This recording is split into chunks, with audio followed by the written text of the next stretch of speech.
Laurence Pourteau, bonsoir. Premier journal de la présidentielle 2017, 6 minutes du lundi au jeudi dans nos journaux, et ce, avant le premier tour dans exactement 12 jours. Oui, bonsoir Cybèle. Alors je crois qu'il n'est pas inutile en priorité de rappeler les dates de cette élection ici en Polynésie, tout comme en Guyane, Antilles et Saint-Pierre-et-Miquelon. Nous votons en effet un jour avant la métropole pour des raisons de décalage horaire. Le premier tour aura donc lieu chez nous le samedi 22 avril 2017 et le second tour le samedi 6 mai 2017 toujours. Quant à la campagne officielle, eh bien, elle aura lieu du 10 au 21 avril pour le premier tour et pour le deuxième tour, elle démarre officiellement au lendemain du premier tour, c'est logique, et ce jusqu'au vendredi 5 mai. Et le casting définitif, eh bien, il est connu. Je vous rappelle donc le nom des 11 candidats à cette élection. Allez, on y va. François Fillon, candidat des Républicains, Benoît Hamon pour les socialistes, Jean-Luc Mélenchon, le représentant de la France insoumise, Emmanuel Macron, l'ex-ministre de François Hollande En Marche, Marine Le Pen pour sa deuxième présidentielle au nom du Front National, François Asselineau, candidat de l'Union populaire républicaine, Nicolas Dupont-Aignan, le président de Debout la France, Jacques Cheminade, le patron de Solidarité et Progrès, Nathalie Arthaud, l'héritière d'Arlette Laguier, porte-parole de Lutte ouvrière, et Philippe Poutou, candidat pour le nouveau parti anticapitaliste pour la deuxième fois. Et enfin, Jean Lassalle, ancien député du MoDem de François Bayrou. Alors, ces 11 candidats, que nous disent-ils sur l'outre-mer? Quelles sont leurs propositions, s'ils en ont? Alors, quand on regarde de près, on s'aperçoit que certains ont étudié nos territoires et nos statuts de très près. D'autres, en revanche, se contentent d'appliquer leur programme national à l'outre-mer. Nous vous proposerons tous les jours les grandes lignes de leur programme ultramarin et on commence avec Jean Lassalle, Nicolas Dupont-Aignan et François Fillon. Une analyse signée Lucille Guichet et Alvan Chefat. François Fillon, candidat des Républicains, fait 25 propositions pour l'outre-mer. Parmi elles, augmenter les forces de sécurité et la justice, construire des places de prison supplémentaires. Côté éducation, la mise en place d'un plan massif de lutte contre l'illettrisme et augmenter de 50% les places au service militaire adapté, le SMA. Nicolas Dupont-Aignan, candidat de Debout la France, développe 23 propositions pour l'outre-mer. Parmi elles, réduire les taxes sur les importations pour lutter contre la vie chère. Il propose de diviser par 2 le prix des billets d'avion avec la continuité territoriale. Pour le rattrapage scolaire, la construction et la rénovation d'écoles primaires. Il propose également de renforcer les contrôles aux frontières pour lutter contre le trafic de drogue. Jean Lassalle, candidat de Résistons, n'a pas de programme spécifique à l'outre-mer. Il a demandé pardon aux territoires ultramarins trop souvent oubliés comme les campagnes françaises selon lui. Il propose d'appliquer son programme national aux outre-mer, le développement des énergies renouvelables, la sortie du nucléaire et une éducation alternative comme un suivi individuel des élèves ou encore l'alternance possible avant 16 ans. Voilà, et nous allons donner chaque soir la parole à 2 candidats sur un thème qui leur est cher. Ils ont choisi de s'exprimer sur des domaines qui nous concernent. Ce soir, Emmanuel Macron évoque les violences intrafamiliales qu'on connaît bien ici en Polynésie. Mais tout d'abord, Nathalie Arthaud, pour Lutte ouvrière, est interrogée par notre consoeur Laurence Théatin sur l'insécurité chez les jeunes. Moi, je pense que tout est lié.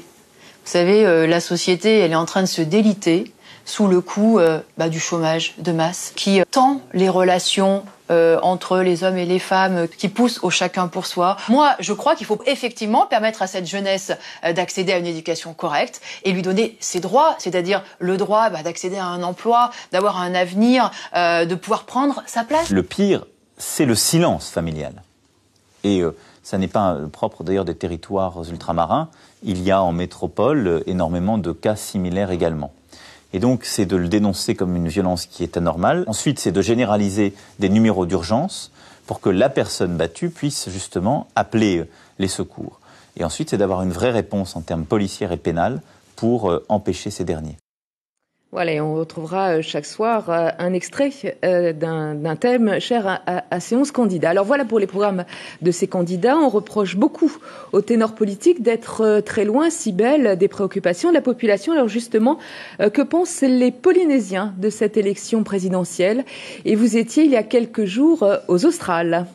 Oui, Laurence, quand on habite à plus de 600 km de Tahiti, on peut légitimement se poser la question, est-ce que nos archipels font véritablement partie des préoccupations des candidats? Nous nous sommes intéressés aux acteurs touristiques de l'île de Tupua'i. Regardez. Ceux qui viennent au marais, le marais dans ses bains. Merci. À bientôt. L'émotion des clientes de Wilson Doom au moment de leur dire au revoir. Gardien d'un marais, il est aussi propriétaire d'une structure hôtelière de 5 bungalows. Sa fille, Moria, prendra bientôt la relève. La future jeune directrice veut encore croire en la politique. En tant que jeune, donc je suis un peu, on va dire un peu utopiste, donc j'aimerais bien avoir un président qui ait un peu moins d'affaires devant la justice. Donc j'espère avoir un président dont on soit fier et qui nous donne l'exemple. Et vu que nous on est en Polynésie, quelqu'un qui s'intéresse aussi au territoire français, pas seulement dans l'Hexagone, mais partout à travers le monde. Bonjour, comment va? Oh, très bien. Très bien. Ouais. Et madame? Une confiance que Ina et Hervé ont perdue. Ce couple s'est lancé dans la restauration il y a 10 ans. Formé en tant que plombier chauffagiste, Hervé a été aussi carreleur et électricien. Il n'attend plus rien d'une élection présidentielle. Sa femme non plus. Ce sont des professions indépendantes, donc on ne dépend que de nous.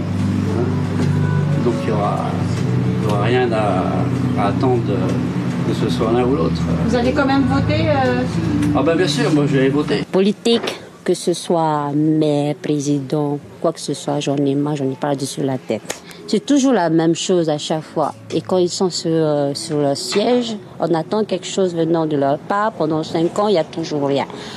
Après, à chaque fois, tout le temps, c'est toujours le même refrain. Tu sais, à un moment donné, au jour d'aujourd'hui, je pense qu'il n'y a pas que moi. Hein. On a pas mal qu'on en a marre. À 640 km au sud de Tahiti, Tupua'i a le privilège d'être le centre administratif des Australes. Le secteur primaire n'est donc pas sa seule ressource économique. Les 4 pensions de famille font venir chaque année 1000 visiteurs.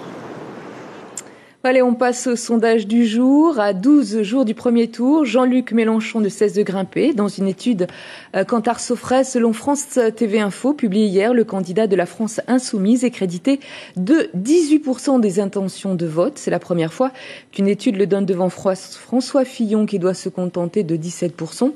Emmanuel Macron et Marine Le Pen font toujours la course en tête avec 24 points. Et dans l'hypothèse d'un second tour Macron-Le Pen, l'ancien ministre de l'économie l'emporterait avec 58% des voix selon un sondage IFOP. On termine avec la phrase du jour et un secret dévoilé. Philippe Poutou serait en effet plus économe que François Fillon. Interviewé par BFM ce matin, le candidat du nouveau parti anticapitaliste a avoué qu'il arrivait à mettre un peu plus d'argent de côté que Fillon.